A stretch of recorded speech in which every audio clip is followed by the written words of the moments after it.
A First Nation community outside Calgary is reporting an outbreak of COVID-19, and officials are linking it to a meat processing plant that we have talked about often that is already under investigation. Michael Serapio has those details today. Michael? Good morning, Heather. And yes, it was on Friday that we first heard about the 3 COVID-19 cases on these First Nations communities, the Stoney Nakoda First Nation just outside of Calgary.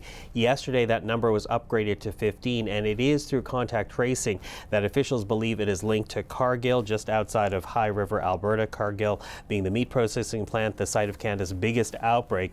About a quarter of all cases of COVID-19 in Alberta is tied to this plant. Cargill already, as you suggested, being investigated by the Alberta Occupation Health and Safety Office. A worker died at the plant. Other workers have come down with the disease. They've accused the plant of ignoring physical distancing regulations, also accusing them of trying to coerce sick workers to go back to work even while they were isolating for the sake of their and others' health. More than a third of the workers at Cargill have come down with the novel coronavirus, with case numbers topping 700. The cases have spread into the broader community, and now that broader community includes the Stoney Nakoda First Nation.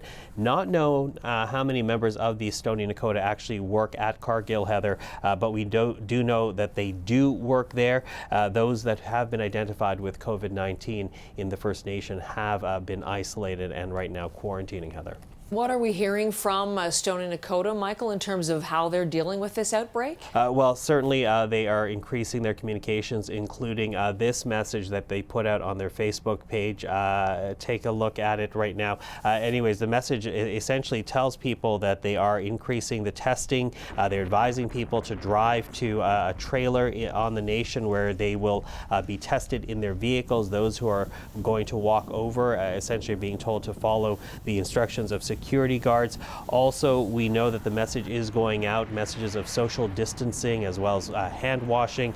The community itself is in a bit of a lockdown. They've put up roadblocks as well as signs of no trespassing, telling people to stay off the nation, asking for members of the greater Calgary community to be understanding that they're trying to keep the number of COVID-19 cases at bay. So a lot happening right now, as well as education in both English and the Stoney Nakoda language, Heather, as they try to react to what's happening in terms of these case numbers. Thanks, Michael. Continuing to watch that for us.